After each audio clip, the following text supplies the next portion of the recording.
नमस्कार, good evening. आज का हमारा वेबिनार चाइल्ड बर्थ के ऊपर है। स्टार्ट करने से पहले मेरा छोटा सा इंट्रोडक्शन है कि मैं आप ही की तरह एक स्टूडेंट हूँ। पिछले 27 ईयर से कंसल्टेंसी में इन्वॉल्व हूँ।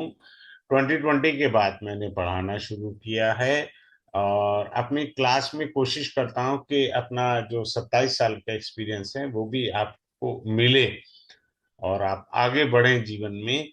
तो दूसरा, मैं ये क्या करता हूँ, ग्रुप के अंदर जो है ज्यादा स्टूडेंट होने से क्या है, आपको बेनिफिट नहीं होगा।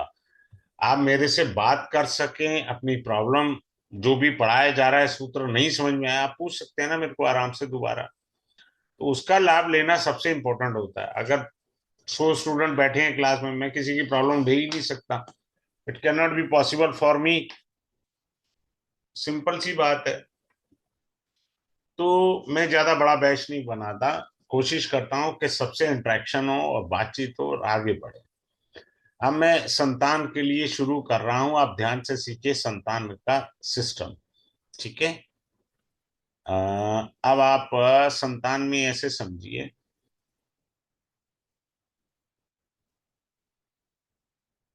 ये हमारा D1 चार्ट है। ठीक है जी। D1 चार्ट के अंदर फिफ्थ हाउस हमारा जो होता है वो संतान का होता है, हमारा चाइल्ड बर्थ के लिए होता है संतान का। अब हमें कुंडली में fifth house and fifth Lord पर फोकस करना होता है, पहली बात। दूसरा पॉइंट होता है हमारा जुपिटर को देखना होता है, कारक वो संतान का कारक ग्रह है और जुपिटर से फिफ्थ हाउस,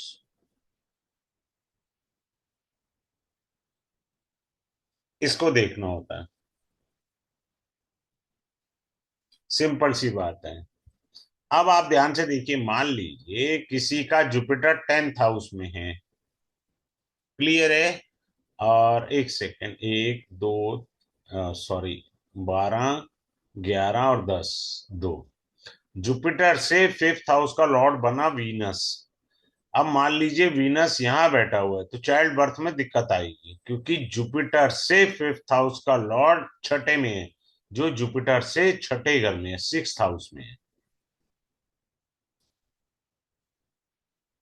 ये चीज समझनी है, कितनी बारीक चीज है। कारण जुपिटर कारक ग्रह है संतान का। जहां भी आपकी कुंडली में जुपिटर बैठा है वहां से पंचम भाव देखिए। पंचम भाव का स्वामी कहाँ बैठा है? यदि जुपिटर से छठे भाव में बैठा है तो संतान कष्ट से प्राप्त होगी। ऐसे समझना है हमको। जब तक बारीकियां नहीं आएंगी एस्ट्रोलॉजी की, हम गलतियां करते रहेंगे। ठीक है।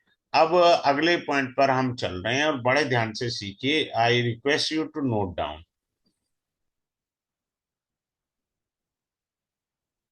हमारा जो मेडिकल टेस्ट होता है, बच्चा नहीं हो रहा तो हम जो हॉस्पिटल में जाते हैं तो डॉक्टर हमारे को टेस्ट लिखता है।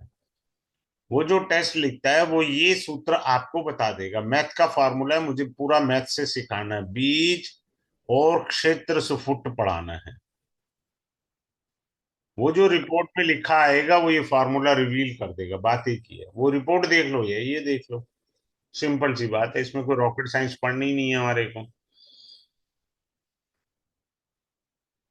क्षेत्र होता है फॉर फीमेल, बीज होता है फॉर मेल। कि इसके स्पर्म्स का क्या सीन है, ठीक है, और इधर यूट्रस का क्या सीन है, तो उसकी क्षमता को ये क्लियरली आपको बता देगा। सिंपल सा पॉइंट है। और ये मैं मैथ का सारा सिस्टम आपको मैनुअली सिखाता हूं। आराम से, जब तक ना समझ में आए ये मैथ का फॉर्मूला, आप पूछिए मेरे से। अब हमारे पास क्षेत्र स्फुट जब निकल जाएगा, जब इसका आंसर आ जाएगा क्षेत्र का, क्लियर है। अगर वो D1 के, मान लीजिए किसी का मेष लगन है, सूर्य यहां बैठा है, पंचमे से यदि वो अष्टम भाव में क्षेत्र सुफुट बैठा है, क्षेत्र सुफुट जो हमारा निकला यहां बैठ गया अष्टम में। पंचमेश जहां कुंडली में बैठा है वहां से अगर एट्थ हाउस में बैठा है तो दिक्कत आ गई भाई साहब। और ये दिक्कत कौन सी है? ये दिक्कत आपकी पास्ट लाइफ कनेक्शन से है। जब तक आप इस पास्ट लाइफ कनेक्शन को रिलीज नहीं करेंगे तब तक संतान प्राप्ति में दिक्कत आएगी। कितना सिंपल है। हमने कहा क्षेत्र सुफुट निकालेंगे फॉर द फीमेल, यूट्रस में कोई दोष है या नहीं है।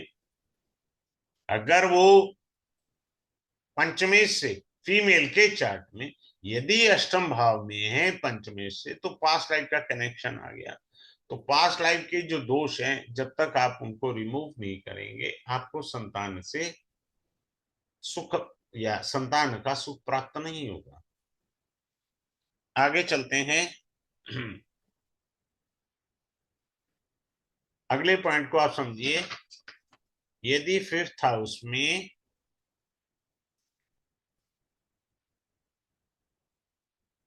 राहु बैठा है किसी की कुंडली में, मंगल की कहीं से भी दृष्टि है, एग्जाम्पल मान लीजिए मैंने यहाँ कहा Mars expecting the fifth house and Rahu is seated पंचम भाव में, राहु महाराज बैठे, मंगल की दृष्टि यहां से भी आ सकती है, मंगल की दृष्टि यहां से भी आ सकती है, यहां से अष्टम दृष्टि आएगी, यहां से सप्तम आएगी और यहां से चतुर्थ दृष्टि आएगी।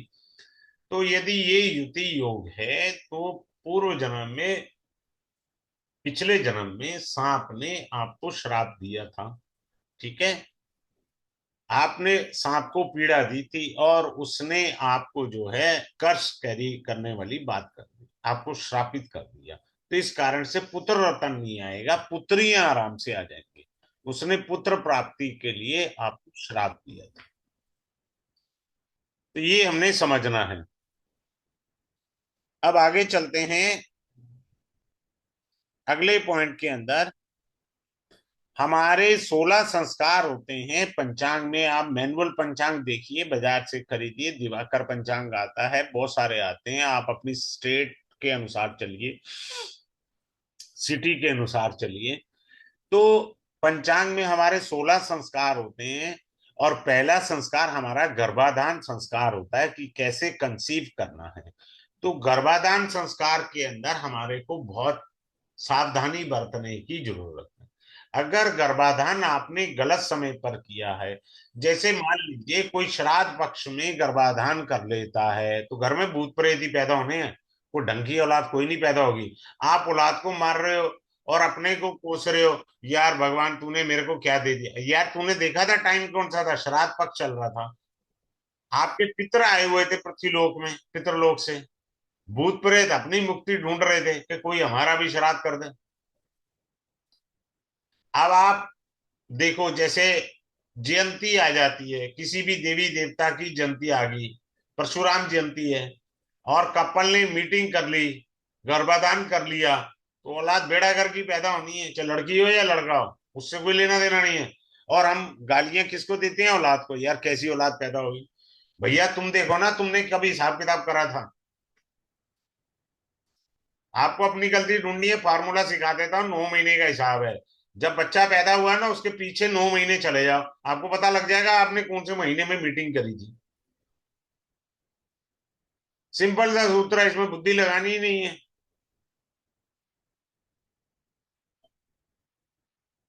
अगर देखो, अब मैं आपको, देखो मैं पढ़ाता जो हूं ना, मैं बेसिकली नॉर्मली तो मैं पढ़ाता वैदिक सिस्टम से हूं, पर बीच में बड़ी सफाई से मैं नाड़ी जोड़ देता हूं। अब देखो मैं नाड़ी का सूत्र बता रहा हूँ, भृगुनंदी नाड़ी, ये भृगुनंदी नाड़ी का सूत्र है। और वैदिक से भी समझ लें, काल पुरुष कुंड, क्योंकि जब मैं नाड़ी बढ़ाता हूं तो बड़े प्यार से समझाता हूं, भाई ऐसे होता है। अब आप देखिए वैदिक में ये D1 चार्ट है, पंचम भाव का स्वामी कौन बना? सूर्य। काल पुरुष कुंडली से पंचम भाव का स्वामी सूर्य हुआ। ठीक है, और नाड़ी में सूर्य पुत्र कारक है। अगर इसके साथ केतु महाराज बैठ गए तो एक तो पुत्र प्राप्ति में, दूसरा संतान प्राप्ति में दिक्कत आएगा। शुक्र के साथ यदि केतु बैठ गए, यहां पे भी संतान प्राप्ति में दिक्कत दे देंगे। सिंपल सा रूल है।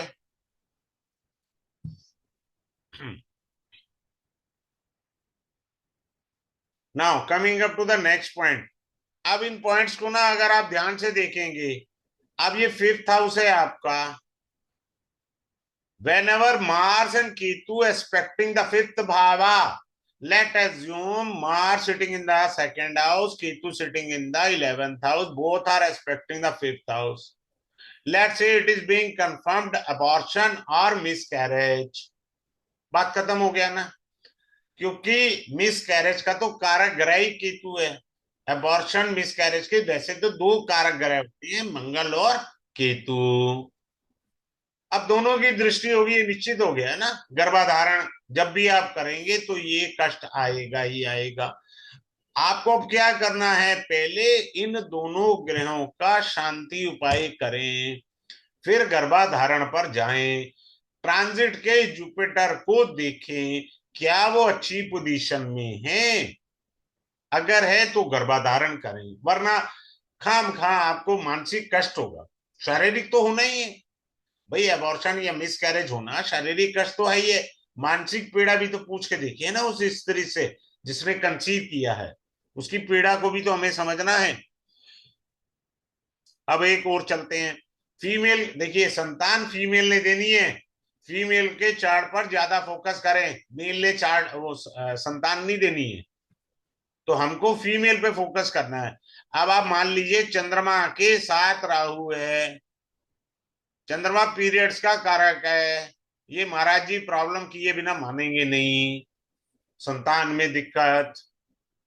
चंद्रमा के साथ केतु बैठे हैं, अगेन संतान प्रॉब्लम। सिंपल सी बात है, हमको बारीकियां देखनी है।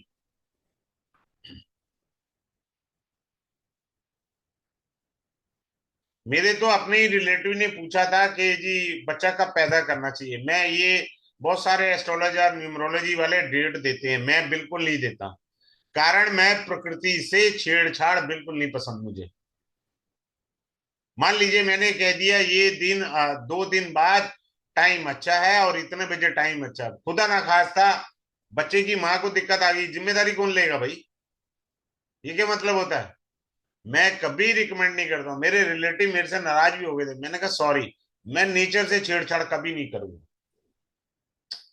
करते होंगे लोग, मैं ये काम कभी नहीं करता। मेरी ये रिक्वेस्ट है, आप भी कभी मत करिए। जो प्रकृति का नियम है उसको फॉलो करिए। वैसे भी शास्त्र कहता है जन्म मृत्यु यश अपयश सब विधि अधीन है। विधि के अधीन है, उसी के अधीन रहने दीजिए। खाम खा के चौधरी मत बने आप, बनेंगे तो पीड़ा में जाएंगे आप। अब आ जाते हैं अगले पॉइंट को, आप समझें बड़े अच्छे से, कुंडलियों में देखें आपको पता लग जाएगा।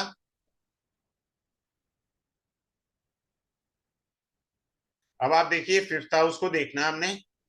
हमने जब चाइल्ड बर्थ के लिए समझना है तो पहला पॉइंट क्या है, fifth house and fifth Lord.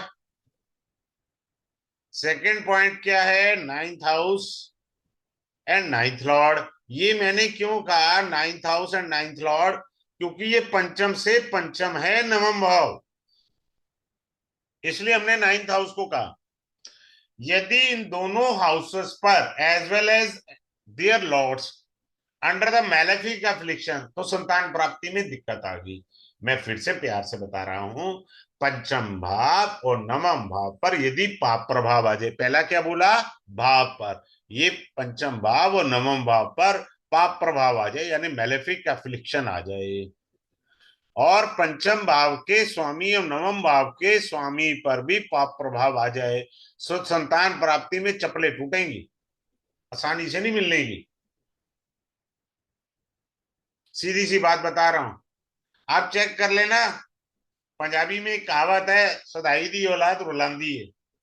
जब भी मन्नतों से मांगी हुई औलाद जो मिलती है ना, माँ बाप के खून के आंसू निकाल देगी, क्योंकि वो मन्नत की औलाद है।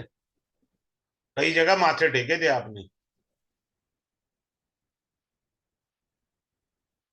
क्योंकि आपके भाग्य में नहीं था, आप आउट ऑफ द बॉक्स गए और आपने संतान चाहिए, मिल तो जाएगी, कष्ट बहुत देगी वो आपको।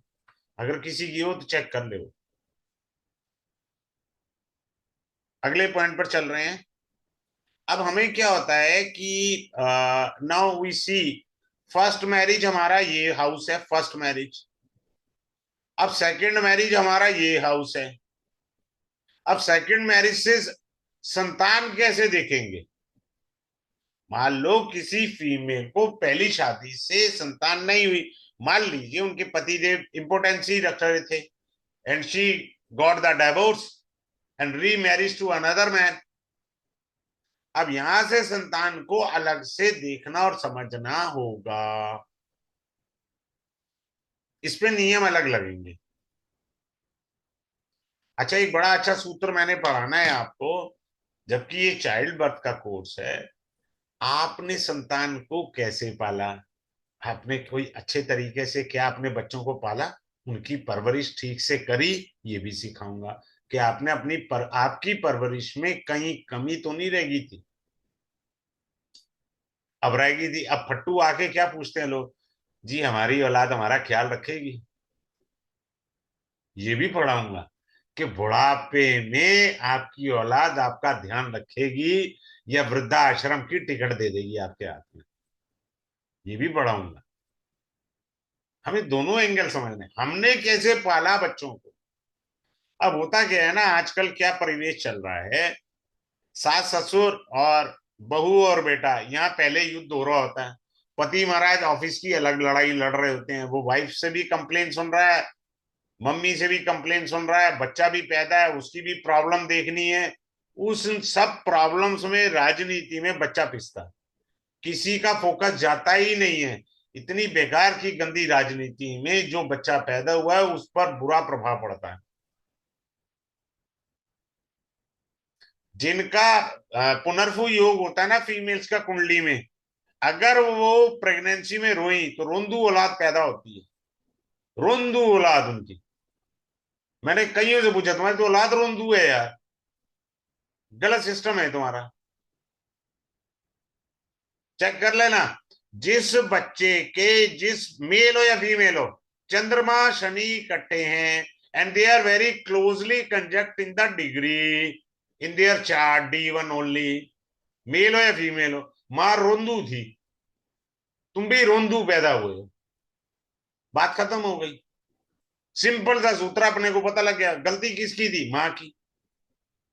भैया जैसा मसाला तैयार करोगे इमारत वैसी तो बनेगी, सिंपल सी बात है। इसमें क्या दिक्कत आ रही है? आप चाहते हो ना मेरा बच्चा भोला भाला पैदा हो, जंगल में रहिए, कोई मोबाइल नहीं कुछ नहीं, आप भागवत कथा पढ़िए, गीता पढ़िए, आपका बच्चा दिव्य पैदा होगा।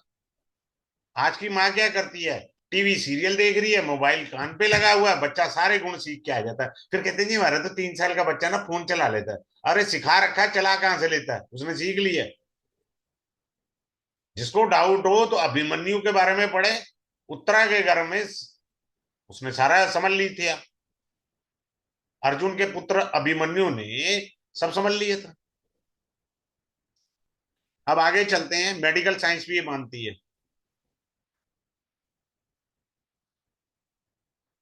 अगले पॉइंट पर जा रहे हैं।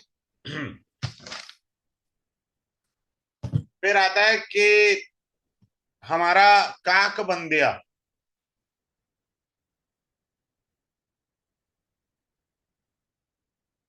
काक बंदिया योग होता है जो स्त्री एक बारी गर्भाधान कर लेती है पुनः कंसीव नहीं कर पाती, उसको काक बंदिया कहते हैं। वो मैं क्लास में अच्छे से एक्सप्लेन करूंगा काक बंदिया होता कैसे है। यहाँ पर मेरे से कोई रेमेडी नहीं पूछे, मैं रेमेडी नहीं बताने वाला। मैं रेमेडी के कोर्स में काक बंदिया की रेमेडी बताता हूँ कि यही मंत्र करने से संतान आएगी। बाकी जितने पापड़ बेलने हैं बेलते रहो, आ जाए तो मुझे भी सिखाना। मैं तो स्पष्ट कहता हूँ, भूल जुलूल रेमेडी करोगे शास्त्र के विरुद्ध। अरे ज्योतिष पढ़ रहे हो, शास्त्र संबंध, मतलब एक क्लासिकल एस्ट्रोलॉजी आप पढ़ रहे हो, रेमेडी उल्टी सीधी करोगे तो फिर उल्टे सीधे रिजल्ट ही आएंगे। फिर D7 चार्ट हम देखेंगे। मैं कई बार रैंडमली सभी के चार्ट फीमेल से पूछता हूँ कि आप अपना चार्ट खोलिए और दशाएं बताइए, फिर मैं छूटते ही बोलता हूँ इन दशाओं में आपको संतानें आई थी। बोले हाँ। ये मेरी एक रिसर्च का सूत्र है जो 100% वर्क करता है यार। मैं बड़ा हैरान होता हूँ, बड़ा सिंपल सा है। यानी पलक झपकने से पहले आप आंसर दे दोगे, इन्हीं दशाओं में संतानें आई थी। मेरी एक क्लास में रजनी जी थी, तो उनको मैंने लगाया। मैंने कहा ये आप दशाएं बताइए कुंडली में D7 में बताइए ग्रह का बैठे। मैंने इन्हीं की दशाओं में आपको संतानें आई। बोले yes sir, this is true. तो वो चीज होता है। D7 हमको ऋणानुबंधन बताता है। संतान बेसिकली हमारा ऋणानुबंधन होता है। पूर्व जन्म का ऋण होता है ना, वही हमारी संतान होती है। हमने किसी का देना था तो संतान रूप में जातक आता है हमारे पास। समझ रहे हैं? तो कई प्रकार के होते हैं। फिर आता है adoption of a child. How to see adoption of a child, वो भी हम समझेंगे और पढ़ेंगे। अडॉप्शन ऑफ चाइल्ड कई बार क्या होता है, सूत्र नहीं भी वर्क कर रहे होते। 100% सूत्र कोई नहीं होता। परमात्मा हर एक चीज का अपवाद रखता है। अब मान लीजिए किसी का मेष लगन है, फिफ्थ लॉर्ड सन बना। फिफ्थ लॉर्ड सन बना, sun sitting in the 12th house. So there could be possibility to adopt a child. दूसरा क्या चाहिए? हमको लग्नेश लगना लॉर्ड, हमको फिफ्थ लॉर्ड, और नाइन्थ लॉर्ड। नाइन्थ लॉर्ड, ये तीनों को तीनों मेलाफिक अफ्लिक्शन में चाहिए ही चाहिए। कारण क्या है? 1 5 9 ये जो त्रिकोण है, ये हमारी लीनेज को बताता है, वंशावली। मैं, मेरी संतान, मेरे पिता, मैं अपने पिता का पुत्र। लीनेज को बताता है। जब ये चेन पाप प्रभाव में होती है और पंचमेश कोई भी लगन हो 12वें घर में आ जाए, तो आदमी दत्तक यानी अडॉप्शन वाला करता है। एडॉप्शन पे मैंने जो रिसर्च करी है, पाया है। अभी पिछली किसी क्लास में किसी ने कंफर्म किया था, शायद मेरी दशमांशा की क्लास है इसके बाद, कंफर्म किया था। जो एडॉप्टेड चाइल्ड होता है ना, वो राजा बनता है। वो जिस घर में जाता है उसके बाद उसने राजा बनना होता है। आपके पूर्व प्रधानमंत्री श्री नरसिम्हा राव जी वो एडॉप्टेड चाइल्ड थे शायद, जहां तक मेरी समझ के थी। आप चेक कर लीजिए, गूगल पर सर्च कर लीजिएगा। एडॉप्टेड चाइल्ड जो होते हैं वो जीवन में बहुत तरक्की करते हैं, अगर कोई उन्हें गोद लेता है। वो उनका नया जीवन। अब आगे चलते हैं। अब आपके जुड़वा बच्चे होते हैं, तो जुड़वा बच्चे की क्या टेक्निक है मैं सिखा देता हूं आपको। ये लो, सीख लो। ऐसे क्या होता है, सिंपल सा है। मंगल, शुक्र और चंद्रमा, ये तीनों ग्रह इकट्ठे कहां पे बैठे होने चाहिए? ड्यूल साइन में। और इस पर दृष्टि किसकी आनी चाहिए?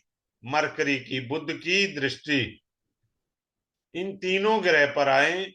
मंगल, शुक्र, चंद्रमा तीनों ग्रह द्विस्वभाव राशि में हो। द्विस्वभाव राशि होता है ड्यूल्सन 3 6 9 12। सिंपल सी बात है। अगर मान लो ये 3 नंबर राशि में बैठे हैं, तो 9 नंबर राशि में चंद्रमा होगा। सिंपल सी बात है। चंद्रमा की, सॉरी, बुध, बुध की एक ही तो दृष्टि आएगी, 7, दूसरी तो आएगी नहीं। अब मैं इसमें सबसे डायमंड चीज जो मैं दूंगा, I will hand over you the formula of IVF।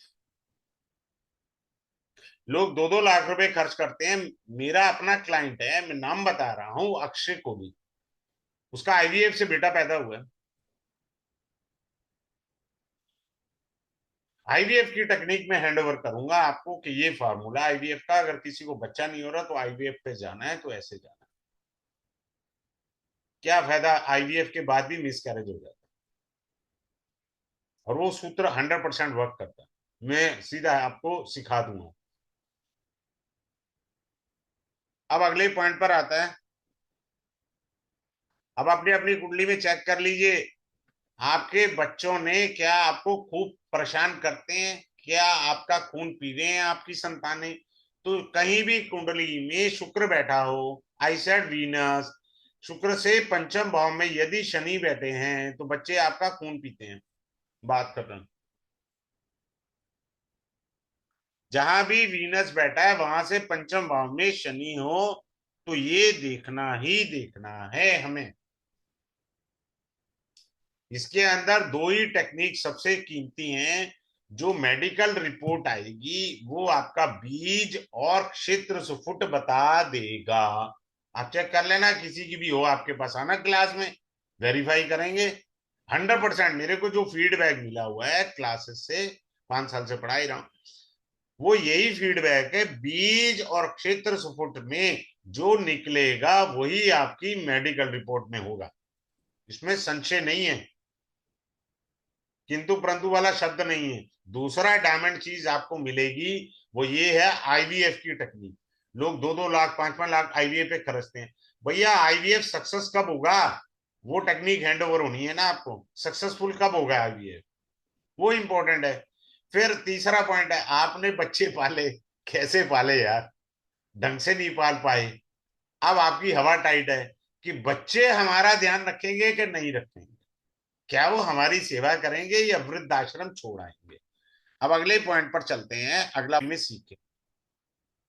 जब मैंने पहली बार बैच ये पढ़ाया था तो मालूम सर थे उसमें, तो हमने एक लाइव कोई उनकी रिलेशन में फीमेल प्रेग्नेंट थी, तो हमने सारे सूत्र उनके ऊपर लगाए थे। मेरा पहले बैच में हमने ऐसे ही करा था, बाई चांस था, तो हमने सारी कैलकुलेशन करी। तो ये प्रैक्टिकल अप्रोच कई बार आ जाती है। अगर आप आए, आपके कोई रिलेशन में मैरिड पर्सन है और ऑन द फैमिली वे है, so will go and see all these things. बच्चे ने कब जन्म लेना है वो भी मैं शायद क्लास में पढ़ा दूंगा आपको, कि चाइल्ड की डिलीवरी कब होगी। वैसे मेरी गलती ज्यादा ज्यादा 1 या 2 दिन की होती है मेरे से गलती। जब भी मैं किसी क्लाइंट की बताता हूँ तो 1 या 2 दिन का फर्क आता है डिलीवरी की डेट का, ये रहता है। तो आप आइए, जुड़िए, और क्लास में ये चाइल्ड बर्थ की जो नॉलेज है वो उसका लाभ लीजिए। Thanks a lot for all of you to join this webinar. Have a good day.